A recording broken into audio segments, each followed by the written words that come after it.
presentar a Guido Agostinelli, que gracias por estar nuevamente aquí, para aclararnos un montón de situaciones en el plano económico, sobre todo lo que tiene que ver con los aumentos, con los precios. Recién Rafa le preguntaba si efectivamente podía pasar lo que dice el presidente de la Nación, que ante la propia regulación del mercado bajen los precios. Bueno, estamos viviendo un panorama bastante difícil de aumentos y sobre todo también los que se vienen ahora a partir de marzo, Guido. Sí, sí, tal cual, es así, la situación es bastante crítica. A ver, es cierto que la inflación de febrero estimamos que va a rondar el 15%, lo cual es un valor bastante más bajo que el de enero, que era un 20%, apenas por arriba del 20%, y venimos de diciembre un 25%. Pero esto no quiere decir que la solución, digamos que esto sea una solución. ¿Por qué? Porque en realidad el problema es que los salarios están muy por detrás de estos aumentos. Entonces el problema que vamos a tener es que la caída del salario real va a ser el problema central. Y eso ya se está viendo afectado, como para pensar que no es solamente que nos afecta al bolsillo a todos en forma directa, sino que también en la recaudación. Tenemos el dato que salió de la recaudación de febrero y la caída en términos reales fue del 11%, lo cual es una caída en la recaudación muy importante. ¿Y esto a qué nos va a llevar? A que en realidad todo lo que se planea el gobierno en términos de superávit fiscal, esta cuestión de tener este equilibrio fiscal, va a ser muy difícil que se logre. Va a ser muy difícil que se logre porque ya se le están cayendo los ingresos en un 11%. Así que el panorama es bastante crítico. Esto era algo bastante previsible que nosotros veníamos marcando que se iba a producir. ¿Por qué? Porque si vos ajustas tanto la economía, lo que ocurre es que terminás por no recaudar porque no hay consumo. Es más, incluso vos le sacás los impuestos al comercio exterior, la caída da todavía más. O sea que la situación es bastante crítica. Bueno, el número de las pymes, ¿no? Es muy llamativo, sí, que se dio a conocer ahora en las últimas horas de cómo están cayendo allí las ventas. El 25%, sí, de hecho ya venían de caídas tanto en diciembre como en enero. O sea que todos los indicadores en economía están dando muy mal. Para abajo. Muy mal. No hay un solo indicador que dé bien, solamente... Bueno, la inflación que está alta, digamos, pero si no, son todos para abajo, lo que tienen que ver con la... Lo que pasa es que estamos muy acostumbrados, claro, a ver la inflación así en forma aislada, vamos a decirlo así. Pero en realidad lo que a nosotros nos debiera preocupar mes a mes es la pérdida del poder adquisitivo. Por ende, por más que vos tengas 25 o 15, lo importante es cuánto te aumentó el sueldo con respecto a ese porcentaje. O sea que la inflación puede bajar, pero el problema es que baja esa inercia inflacionaria, pero los salarios se siguen quedando atrás. Entonces, por más que sea un 15, un 10, van a ser todos los meses pérdida de poder adquisitivo. Sí. Y esto no tiene vía de solución. Es cierto que va a descender, pero va a tener un piso alto esa inflación. ¿Por qué va a tener un piso alto? Porque es lo que, digamos, tenemos contratos que nosotros que respetar, contratos de alquileres que cada uno puede tener, podemos tener una inercia que se va dando incluso si se vuelve a devaluar la moneda. Entonces, nada indica que vamos a llegar a una inflación cero o a una inflación muy baja en el corto plazo. Escuchemos una partecita de lo que decía Javier Milei en el Congreso. La locura a la que nos ha llevado el populismo ha hecho que el salario promedio en dólares al tipo de cambio paralelo, porque el precio es al que hay, sea de $300, cuando en la década de los 90 había llegado a los $1.800, que empresado en moneda de hoy serían $3.000. Esto es, el populismo nos quitó el 90% de nuestros ingresos, llegando a un nivel de locura tal donde un tercio de los trabajadores formales son pobres. Esto es un dato desgarrador que revela crudamente la brutalidad de la herencia que hemos recibido y los estragos que ha producido el famoso modelo del Estado presente, de ser el país más rico del mundo cuando abrazamos la idea de la libertad, a ser un país donde 6 de cada 10 argentinos son pobres, mientras la mayoría de los políticos, como muchos de ustedes, son ricos. A esta tragedia de la pobreza, que se ha multiplicado por 10 en los últimos 50 años, se le suman como problemas adicionales deudas sociales y problemas profundos en todas las dimensiones de la vida argentina. Bueno, este fue el comienzo, ¿no?, del discurso cuando él marcaba esta herencia que recibió Guido, donde me parece que es importante aclarar porque ahí aparecían un montón de datos falsos, ¿no?, de una realidad inventada que utilizaba el presidente para justificar lo que se está realizando a partir de ahora. Sin lugar a dudas, a ver, arranquemos por $1.800 de salario en la década del 90, eso es falso, o sea, los datos no muestran lo que él está diciendo, o sea, el mayor aumento de salario que tuvimos lo tuvimos durante el kirchnerismo, o sea que sí, ese dato es totalmente falso. No sabemos de dónde lo toma. A su vez, tomar un dato, porque él aparentemente está tomando un dato, aumentándolo mediante inflación y demás del año 94. Es como, a ver, En realidad cuando nosotros hablamos del salario tenemos que ver todo un proceso, ¿no? En los 90, ¿cómo terminaron? Terminaron con la crisis del 2001. Y la crisis del 2001, ¿cómo terminó? Con salarios como los que tenemos ahora, o sea, con salarios muy bajos. Después ahí hay una trampita que Milei ya está empezando a usar y que la va a seguir usando, que es medir los salarios solamente en dólares. ¿Por qué? Porque como tenemos un dólar relativamente estable, él lo que nos va a tratar de vender es que los salarios en dólares van a ir aumentando. Pero ¿cuál es el problema de eso? Que en realidad los precios en dólares también nos aumentan. Entonces no es la manera de medir el salario real. El salario real, acá y en cualquier parte del mundo, se mide por lo que vos podés comprar. El poder adquisitivo. El poder adquisitivo, no es en dólares. Porque nos llevan al ejemplo de Ecuador, que Ecuador da entre 500 y 600 dólares el salario. Entonces uno en principio, si acá lo tenés en 300, decís, che, está mejor el escenario de Ecuador. Pero ¿cuál es el problema? Que en Ecuador la canasta básica es mucho más alta que la que tenemos acá. Entonces con esos dólares que gana un ecuatoriano, no puede comprar lo mismo que pueda comprar acá un argentino. Claro. Entonces eso es una trampa. Ojo, porque ellos van así cambiando la referencia de en dólares, pesos y demás, porque justamente no pueden sostener que la pérdida de poder adquisitivo es algo que es palpable. Que nunca habíamos visto en nuestro país, salvo en el momento de la hiper. Exacto. En términos de corto plazo sí, en términos de largo plazo anual, solo en el 76 tuvimos una caída semejante. O sea que, porque la hiper, aparte acordémonos que obviamente es un momento malo a nivel económico, pero generalmente no se extiende tanto en el tiempo, ¿no? En cambio acá lo que tenemos es que aparentemente la visión que tenemos en futuro es que vamos a tener todo un año muy malo. Entonces eso para mí es, porque un esfuerzo de un mes, 2 meses se lo puede tolerar, pero el tema es después, cuando esto se agrava en el tiempo y no hay una luz al final del túnel. No habló en todo el discurso que dio tan largo, no habló de los salarios, o sea, no. Es algo preocupante. Déjame presentar que también ya están aquí en La Voz de la Calle, tanto Artemio López como Manu Zunino. ¿Cómo andan? Todo bien, escuchando atentamente lo que decía Guido, suscribo todo, obviamente. Todo lo que está planteando. No analizo los datos de Milei porque son todos falsos. O sea que empezar a descubrir qué es lo falso en el discurso de Milei sería una tarea agotadora. Así que bueno, lo que dijo, este es el ajuste perpetuo.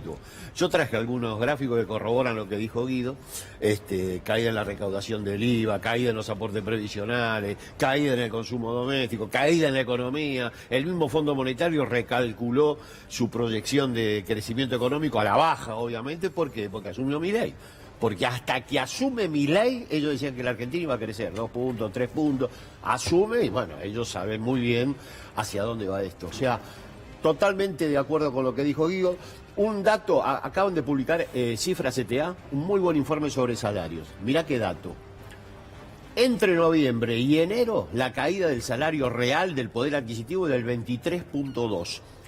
Cuando lo comparamos punta a punta con el año 2015, cuando se fue Cristina, sí, el salario formal, porque es el único análisis que se puede hacer con datos fehacientes, tiene el poder adquisitivo equivalente a menos de la mitad de lo que tenía en diciembre del 2015. Esa es la realidad de lo que pasa en Argentina hoy. Después, bueno, está el discurso de Milei, eso es Claro, pero es interesante, lo dibuja como quiere. Antes de darle lugar a Manu también es interesante, digo, el discurso de Milei, porque todo eso lo omitió en el discurso. Lo omitió totalmente. De la licuación del poder adquisitivo no habló nada. Sigue hablando de la cuestión de la casta y la motosierra. Sí, sigue con un discurso de campaña. Exactamente.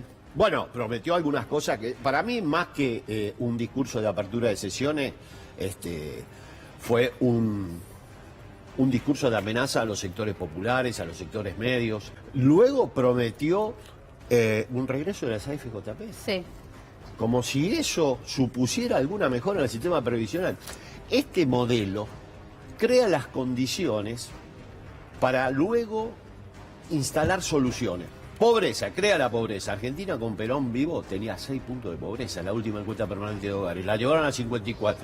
Entonces, el principal problema de ese Milei es la pobreza, que ellos crearon. Y después tienen las recetas que Guido describe perfectamente. Te dan el ajuste eterno del cual no podés salir. Lo mismo pasa con el sistema previsional. ¿Cuándo se quebró el sistema previsional? Con Martínez de O, cuando le quitan los aportes y el agravante de Cavallo, que no volvieron esos aportes llamados impuestos al trabajo, lo cual era un aporte patronal, salario diferido. Bueno, por supuesto, con este modelo que está llevando a Milei, el sistema previsional va a tener serios problemas de sustentabilidad, pero por las características, ¿qué van a decir? Bueno, esto ya no se aguanta más. Claro. Hay que privatizar la seguridad social. Ya los conocemos mucho nosotros. Ustedes son jóvenes, los tres.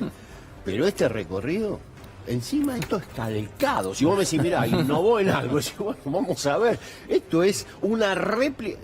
Vos lees el consenso de Washington, creo que lo vio. Sí, sí, los sí. 10 puntos Los mismos. es todo el discurso de Milei. Sí. Es una vergüenza. Sí. Manu. Sí, bueno, primero esto. Hay una repetición de lo que viene diciendo la campaña, del consenso de Washington también que plantea Artemio. Me parece que el asesor de Milei no tuvo mucho trabajo para, No, copió y pegó, ¿no? para escribir el discurso. Copió y pegó. Estuvo buenísimo y después hablaban de los ausentes. Para mí el gran ausente del discurso de Milei es la empatía. No habló nunca, pero en ningún momento. Habló más de una hora y solamente 15 segundos se dedicó a hablarle a la gente y solamente le dijo, téngame paciencia. No le explicó cómo se sale de esta, cuánto tiempo van a tener que aguantar el ajuste, aunque sea mentirles, ¿no? Decirle, dentro de 6 meses la situación va a ser mejor por esto, esto y esto, bancame. Pero solamente le dijo paciencia. No habló de salario, no habló de las dificultades económicas, no habló de nada de lo que le preocupa de verdad a la sociedad, de lo que le preocupa a la gente, y habló sí le habló al resto de la política, siguió modo campaña, siguió confrontando. Yo creo que Milei tiene que tomar nota de cómo llegó a ser presidente. Él llegó a ser presidente porque hubo 2 gobiernos que la gente los caracterizó como estando de espaldas al pueblo, peleándose entre ellos, peleando entre la política y no dando respuestas y soluciones concretas. Si Milei sigue por el mismo camino, probablemente le vaya igual o peor. Claro, y omitiendo, ¿no? Volvemos a lo mismo, no había empatía, tampoco hubo mención de dónde se está recortando realmente en este ajuste, y voy a eso, Guido, porque hay datos.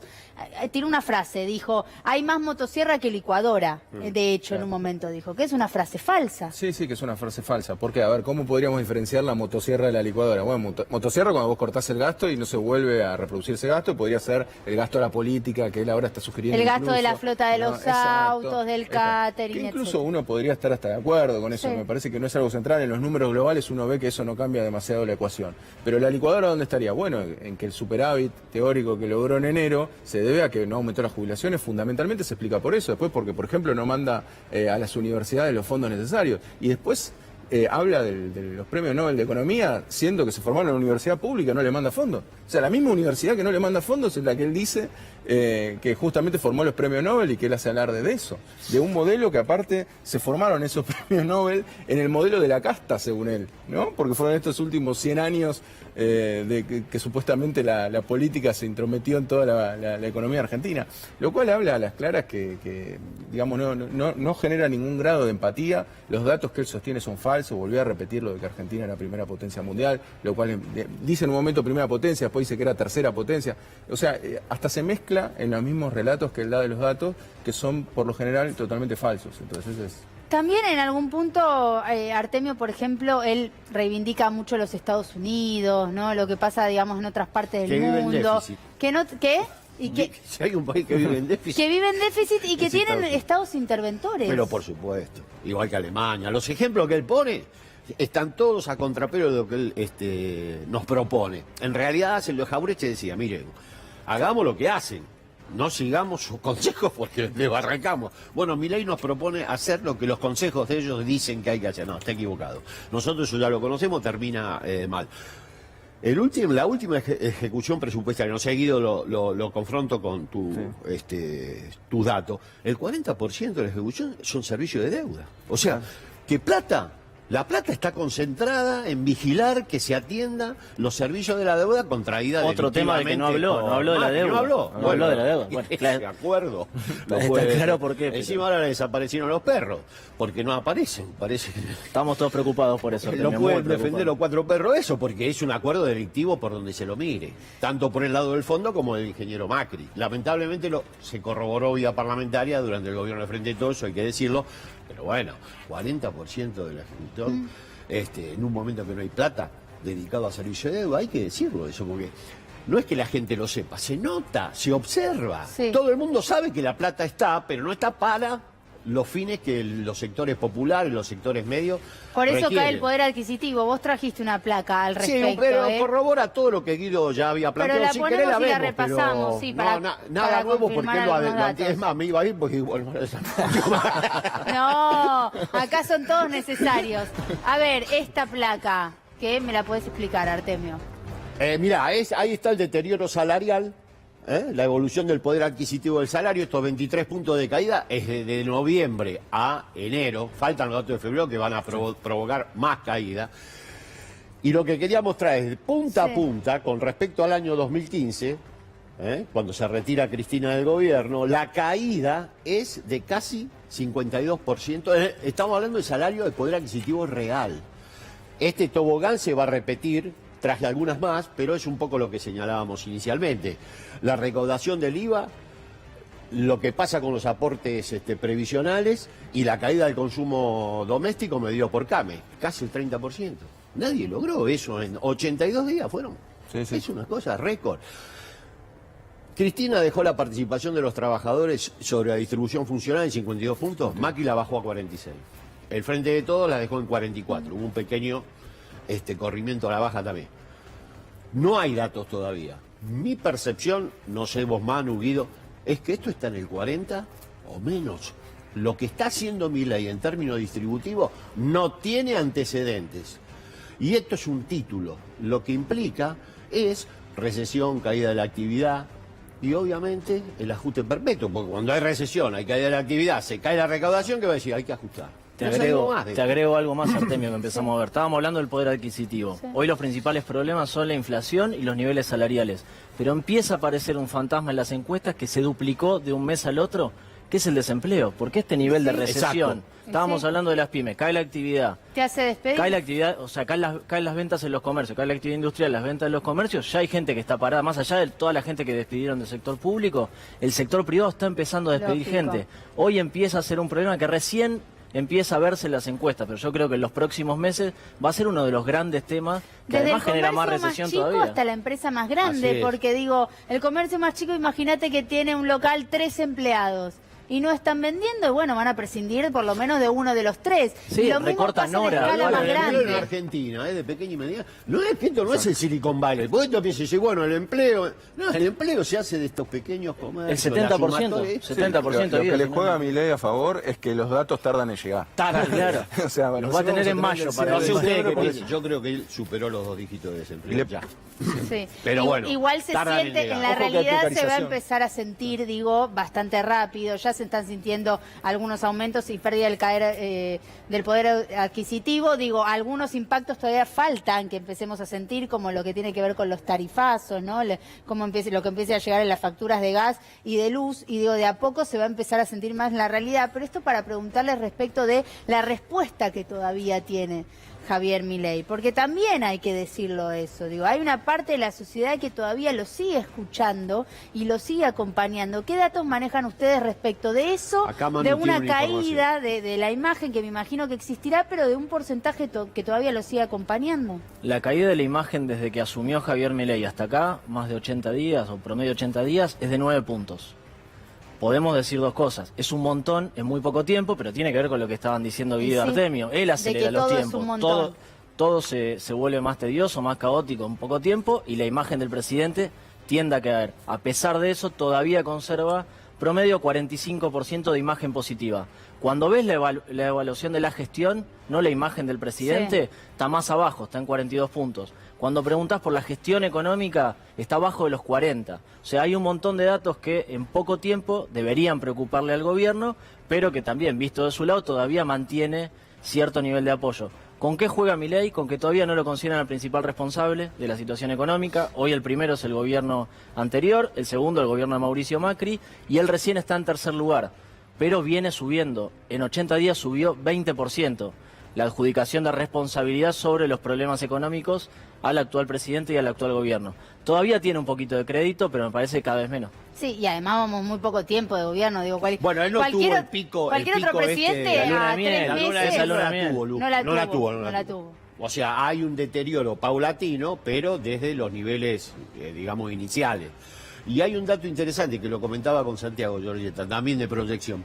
El deshilache que planteaba Manu de la imagen de Milei es particularmente interesante porque el punto de impacto de este deterioro es de su electorado original, el que lo acompañó en la paz, el de los 30 puntos, que son El núcleo. sectores medios bajos, populares, que habían incluso acompañado en su momento a Cristina, o sea, jóvenes, muy precarizados, y están comenzando a sentir rigurosamente el impacto de las políticas de ajuste. Lo que sostiene esto es discreto, pero en líneas generales podemos decir que está sosteniendo esta popularidad de 45 puntos, más el electorado que le adicionó Mauricio Macri en el balotaje, que tiene un plecho antiperonista, ideológico fuerte, incluso una situación socioeconómica más consistente que su electorado original, que lo acompañó en la PASO y en la primera. Eso es muy preocupante para él, por dos motivos, porque está perdiendo su base original y porque además hace cada vez más central la presencia de figura del PRO, con lo cual desplaza también su poder político. Hay un problema ahí. Ahora voy a ir en un ratito con todo el tema de los gobernadores y el pacto, pero antes preguntarte, Guido, por tema subsidio. Yo recién hacía referencia a las tarifas de gas y de luz y en las últimas horas también conocimos cambios que se van a dar en cuanto a los subsidios de a quienes se les van a quitar. Esto va a tener impacto en un núcleo mucho más importante de gente de lo que venía sucediendo hasta ahora. Sí, de hecho se dieron a conocer como los requisitos con los cuales se van categorizando cada uno de los hogares, lo cual también, a ver, si uno hizo un viaje al exterior ya no tiene la posibilidad de tener la cantidad de subsidios que tenía antes. O sea, en definitiva ahí lo que termina afectando y va a terminar afectando es a la clase media, el salto que se va a dar en lo que son los servicios es muy alto, o sea, estamos hablando del 150%, bueno, dependiendo de cada caso es una tabla, digamos, bastante compleja en ese sentido según los segmentos que ellos hacen, y después a su vez también tenés lo del transporte, que el transporte sigue aumentando y que también va a ir en ese sentido. Así que me parece que, y más que nada los servicios, estamos hablando de cierta estabilización. Estos aumentos que están proponiendo es con el dólar actual. O sea, el problema es que si no se puede sostener este dólar actual, ya ahí volvería a venir otra ronda de aumento. ¿Todavía está en puerta una posible devaluación nueva en el corto plazo o no? Eso es algo que es difícil de saber. A ver, en principio uno podría pensar que la próxima devaluación sea la que cierre el cepo. O sea, Milei está hablando de que a mitad de año está hablando de cerrar el cepo. Ahí eso es algo bastante interesante también para decir. También lo mencionó en el discurso, la acumulación de reservas, ¿no? Él dice que acumuló 9.000 millones de dólares de reservas, lo cual en términos de evitar una devaluación vamos a decir que es positivo, ¿no? Porque tenés más dólares en el Banco Central. Ahora, fíjate qué curioso esto. Ese es un dato que efectivamente es positivo. Ahora, ¿a costa de qué? De que es el sector que más interviene Milei. O sea, donde más Estado hay. ¿Por qué? Porque las exportaciones las liberó completamente con una devaluación fenomenal. Lo llevó al doble el tipo de cambio. Entonces todos los que tenían para exportar y liquidar exportaciones lo hicieron rápidamente. Y las importaciones, lo que son las deudas de importaciones, las pateó en el tiempo. Dijo, no, deudas hasta de donde yo llegué no las puedes pagar. Y a su vez las importaciones nuevas las tenés que pagar en 4 partes. En 1 mes, 2 meses, 3 meses, 4 meses. Entonces está haciendo una intervención fenomenal de la cual no se habla prácticamente. Pero esa intervención es la que lo llevó a Milei a acumular reservas. O sea, para que lo razonemos juntos, digamos, justamente Milei lo que tendría que entender es que la intervención estatal está bien, porque su único logro, el único logro que podríamos decir hoy de Milei es que está acumulando reservas. Bueno, además interviene, por ejemplo, frenando paritaria, eliminando actualizaciones. El Estado durante el neoliberalismo está más presente que nunca. Lo que pasa es que ellos utilizan la metáfora de ausencia para ocultar una presencia que es atronadora. Sin la presencia aplastante del Estado, el neoliberalismo no tiene razón de existir. Es lo que dice Guido, interviene de una manera drástica en cada uno de los renglones. Para sostener este nivel salarial, la intervención del Estado va a ser brutal. No le van a convalidar una paritaria por arriba de la pauta inflacionaria, y quiero ver si llegan a la pauta inflacionaria. Es así, es una mentira, es otro mito. Vos sabés bien de los mitos del neoliberalismo. Sobre todo porque si se convalida, pensá que es como una calecita, ¿no? De nuevo venimos, entonces si se convalidan los aumentos salariales, otra excusa más para meter otro aumento de sueldo. Entonces, pero eso no se lo van a convalidar. Claro, por eso, entonces van a estar convalidadas a la baja, eso es totalmente cierto. Pero bueno, hay que tener en cuenta el término de evaluación se espera más hacia fin de año, al comienzo se hablaba más de marzo, pero puede ser que también ocurra en abril. Puede ser que ocurra en abril porque está la liquidación de los exportadores y puede ser que presionen para obtener un dólar más alto. Pero eso vamos a ver. Exacto, vamos a ver. Sobre el Estado, Javier Milei decía esto, mirá.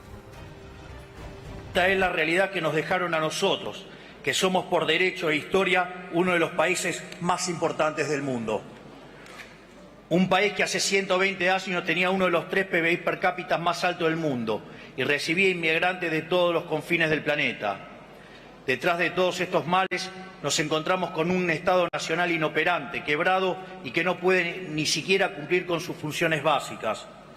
Un Estado que hace todo y todo lo hace mal, generando perjuicio en cada aspecto de la vida social en que se entromete. Tal como señalara Milton Friedman, nada bueno del Estado se puede esperar. Según el padre del monetarismo, existen 4 formas de gastar. Uno puede gastar el dinero propio en uno o en terceros, mientras que lo mismo se puede hacer con el dinero de otros.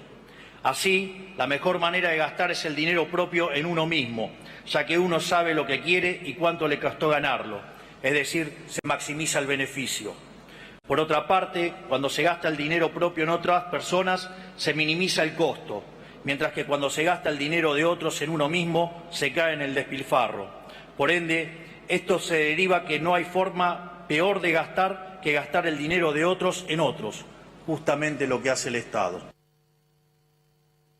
Del Estado siempre habla Javier Milei, pero yo los veía reaccionando. A ver, Sí, quiero el sus modelo, comentarios. lo decían antes los dos, el modelo neoliberal primero genera un déficit constante y más ajuste, y después plancha los presupuestos y el gasto del Estado, como le dicen ellos, en su pata social y laboral, pero la aumenta en general en su pata represiva. Eso pasó siempre en todos los modelos. Después Milei dice algo que es falso, tenemos un montón de ejemplos en los que el Estado gestionó un montón de cosas bien. Sí. Y además, cuando pasan a manos privadas, a lo que gasta el Estado en la gestión de los servicios públicos hay que agregarle la ganancia a las empresas, que siempre intentan que sea la máxima posible. O sea, se vuelve todo más costoso, más caro, y además tenemos un montón de ejemplos de privatizaciones que durante décadas no invirtieron un mango. Claro. Y el servicio en general empeoró. O sea, está todo dado en la realidad. Lo podemos ver desde los 90 hasta acá en un montón de ejemplos. Yo me pongo a pensar en la obra pública, por ejemplo, que tan livianamente decía ahí en el discurso, cortamos la obra pública, no digo lo necesaria que es la obra pública,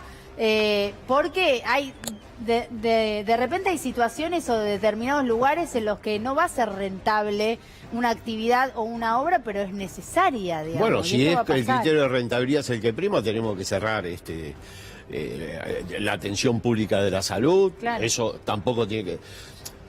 Es una decisión política. La obra Es un pública la quieren modelo. transferir a manos privadas. Quieren que efectivamente haya una unidad de negocios ahí. Por eso que el Estado es tan interventor. Fíjate que el neoliberalismo en Argentina interviene a través de una dictadura, llega, desembarca, no llega cantando la marsellesa, llega con la peor dictadura de que tengamos memoria histórica. Y el nivel de intervención del Estado ahí no solo era en términos económicos, sino en nuestros propios cuerpos, persecuciones, desapariciones. Ese es el neoliberalismo. Sí. Es la utilización a ultranza, en atención a intereses muy concretos del aparato de Estado, y como decía Manu, particularmente sobre determinando la intervención represiva. Porque este modelo no puede ser consensuado mucho tiempo, porque evidentemente te estrangula. Bueno, respecto de eso y de los datos que me planteabas en cuanto a la imagen y el apoyo que todavía persiste y que va cayendo, ¿qué imaginan, digamos, que en el corto plazo o en el mediano plazo, cuando todo esto empiece a ahogar más a las familias, digamos, las distintas casas? Dos cosas. Una la decía Artemio hace un rato. Hay una rotación en el apoyo, en el núcleo más duro de apoyo de Javier Milei. Está perdiendo más imagen en sus propios votantes que los votantes Juntos por el Sí. Cambio. O sea, va a terminar dependiendo de alguna De los manera de votantes de Mauricio Juntos por el Macri, Cambio. Patricia Bullrich, de ese apoyo. Después una tendencia a la baja. Creemos que se va a estabilizar cerca del 40% en los próximos meses. Porque lo que hay que pensar es que hay que leer de una manera distinta el paradigma de liderazgo de Javier Milei a lo que estamos acostumbrados. Nosotros, en general, pensamos en liderazgos o en líderes que buscan generar mayorías, consensos muy grandes. Milei está buscando consolidar o ir perfilando una minoría muy intensa, que esté muy de acuerdo con los valores que representa, pues sabe respuestas socioeconómicas no le va a dar, o por lo menos en el corto plazo, por lo que se ve, no va a tener, y entonces tener una minoría cercana al 40% o de un tercio de la población que lo banque muy fuerte. Eso es lo que estamos viendo para los próximos meses. En cuanto al pacto del 25 de mayo, no quiero dejar de tocar este tema. ¿Cómo vieron esa convocatoria? ¿La entendieron como una convocatoria al diálogo, como una extorsión para los gobernadores? Vos lo dijiste, Lu, es una extorsión que prueba más que plata hay. Hay para cumplir el proyecto que tienen en mente los sectores que manejan hoy la economía, locales, transnacionales, de la cual Milei es un emergente. Es una extorsión lisa y llana. Los gobernadores creo que lo han observado de manera transparente. ¿Cómo se va a desplegar eso? Yo no lo sé, no tengo el poder anticipatorio, pero la palabra la que usaste vos, es un pacto extorsivo. En realidad es suscribir un acuerdo. Los invita a firmar, Claro. más que nada, no a dialogar o a construir consenso. Aparte mayo, ¿no? Que queda tan lejos. Aparte también eso, no tenemos que transcurrir todo marzo, todo abril. Bueno, eso lo dijo el gobernador de Yarlora. Córdoba. No sabía. Yarlora. Sí, exactamente Es en que esas queda muy palabras. lejos, claro. Apure Patea con la la pelota lamparita para Edison que se viene la noche. Sí, de hecho ayer pudimos hablar con Yarlora y decía que nos citen antes, que empecemos a dialogar antes, digamos. Estamos a favor de ir a la convocatoria, no a firmar un cheque en blanco, decía, pero que nos citen antes de tiempo. Lo que pasa es que hasta ahora todos los canales de diálogo entre los gobernadores y el Poder Ejecutivo fracasaron, por lo menos hasta ahora. Yo creo que Milei vio que había unido algo que estaba disperso, que eran todos los gobernadores. Habían confluido las últimas semanas, todos en contra de él, y con esto, viendo quién está a favor o quién está en contra, trata de dividirlo de alguna Exacto. manera. Hay que ver si le sale, porque tampoco los gobernadores son nenes que hayan arrancado Claro. ayer en la política y No, están que empezando se a leer supieron eso. plantar, por lo menos, en Exacto. este periodo. Sáenz, el gobernador de Salta, dijo algo al respecto y lo vamos a escuchar, a ver. Y lo veo muy hasta mayo.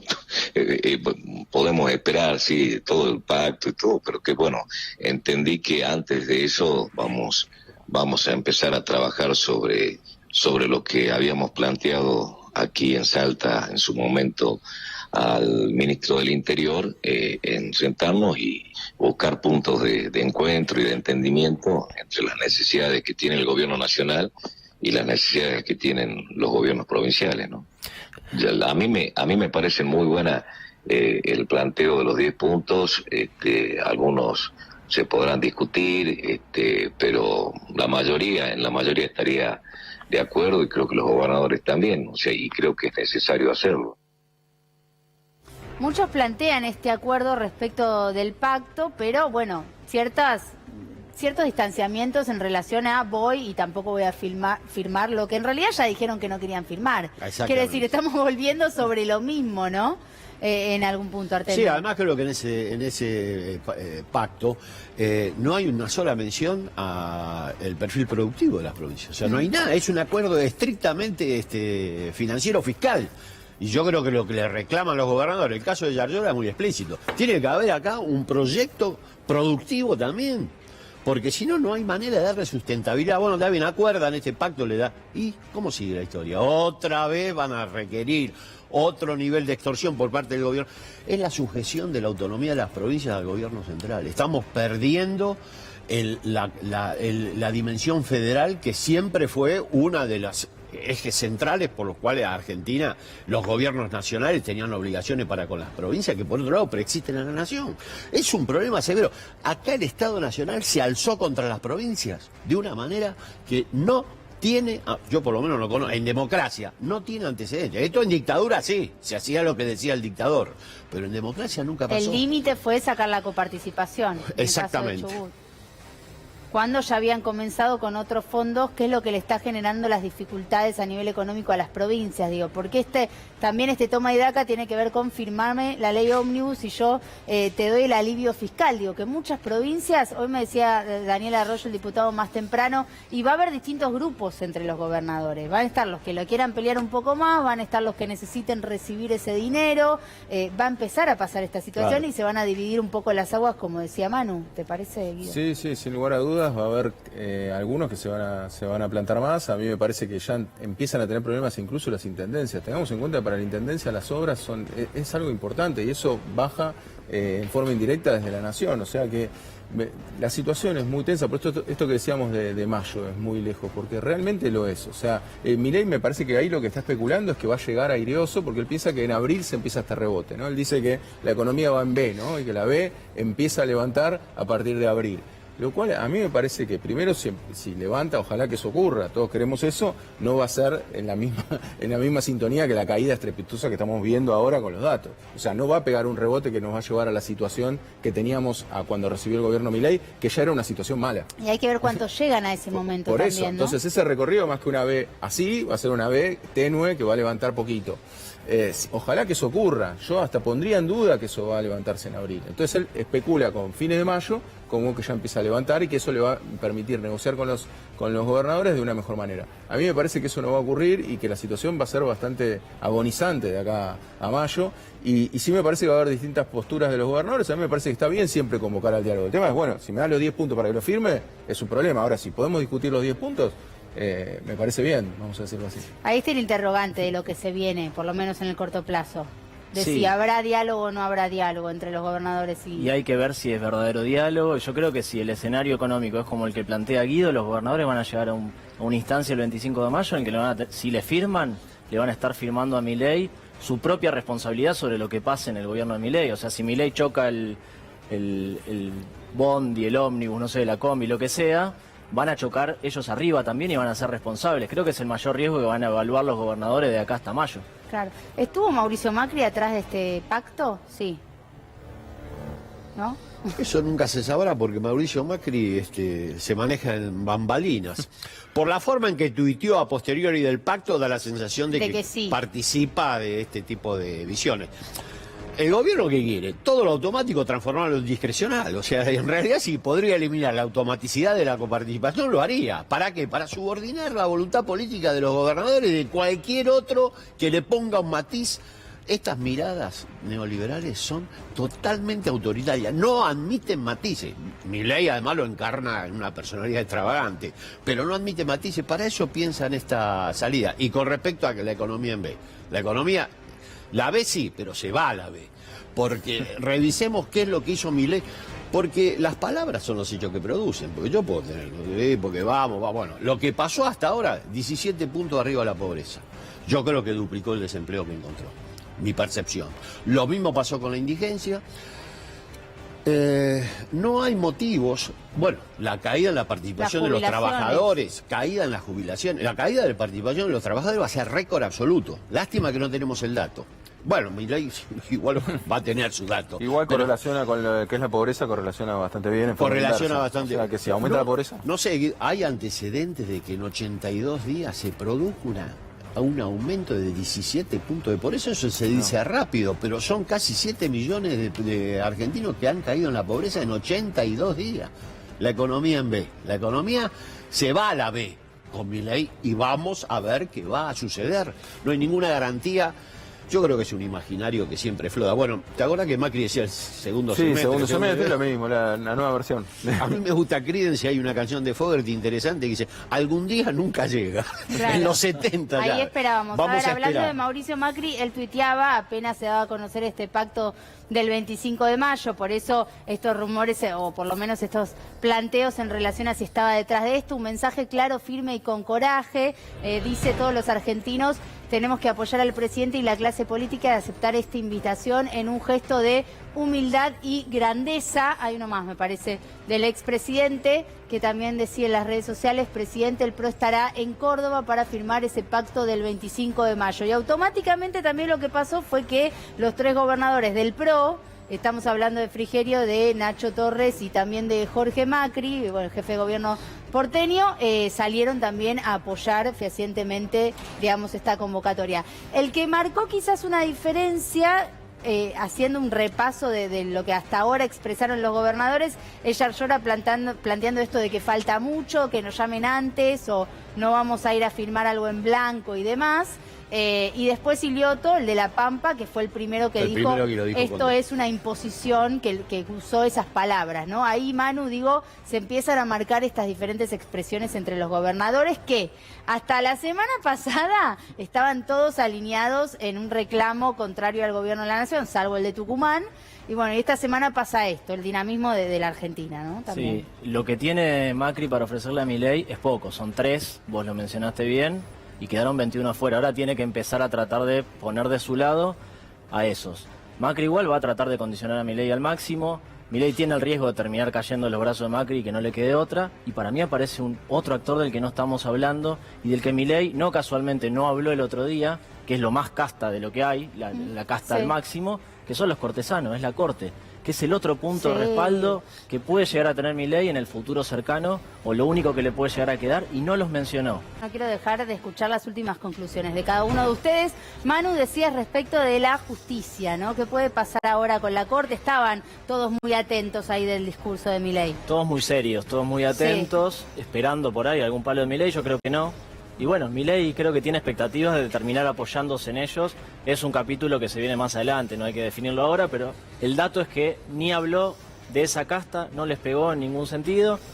Veremos cómo sigue esa relación. Veremos, Artemio, si puede ser un próximo enemigo o no. Digo, hasta ahora, cuando tuvo que intervenir la justicia, intervino en contra La de justicia Javier frena, Milei. Puso frenos, digamos, la justicia, no estoy hablando de la Corte, pero otras instancias. Entonces, ¿qué puede pasar a partir de ahora, sobre todo con la Corte, y si puede funcionar como un nuevo enemigo o adversario de Milei o Es no? difícil pronosticar porque el comportamiento de la Corte es bastante complejo, sobre todo en los últimos años. Así que yo no me animo a hacer un pronóstico. Sí sé que tienen un dedo pulgar bastante aguzado para observar por cómo viene el viento de la opinión pública. En Claro. función de eso veremos, pero no puedo pronosticar. Y quería hacer... Macri dice que Milei tuvo coraje. Sí. Es la misma metáfora que usó Patricia Bullrich para justificar el 13% de quita a los jubilados, y hay una intervención inicial de Néstor Kirchner en un programa de un canal a dos voces, ¿será? Sí. Donde dice, ¿cuál es la novedad de esto? Quitarle a los débiles para dar a los poderosos. Ese es el coraje que reivindica esta gente. Y lo vuelve a hacer hoy. Le quito a los jubilados y se lo transfiero al pago de servicio de deuda. En eso están. Guido, y en cuanto a lo que nos espera en el plano económico, que no es para nada bueno, empezando marzo con aumentos, vamos a conocer próximamente el nuevo índice de inflación y algunos impactos que van a empezar a llegar todavía, como las tarifas o la nafta, que acaba de aumentar otra vez. Sí, exacto, sí, tenemos que esperar aumentos tanto en marzo como en abril, fuertes, incluso seguramente se prolonguen más, y lo que tenemos que esperar de inflación seguramente nos arroja un dato cercano al 15%, tenemos la inflación de ciudad que se va a conocer la semana que viene, así que en función de eso ya vamos a tener una inflación acumulada bastante alta, superando el 70%, lo cual ya habla de una situación bastante crítica.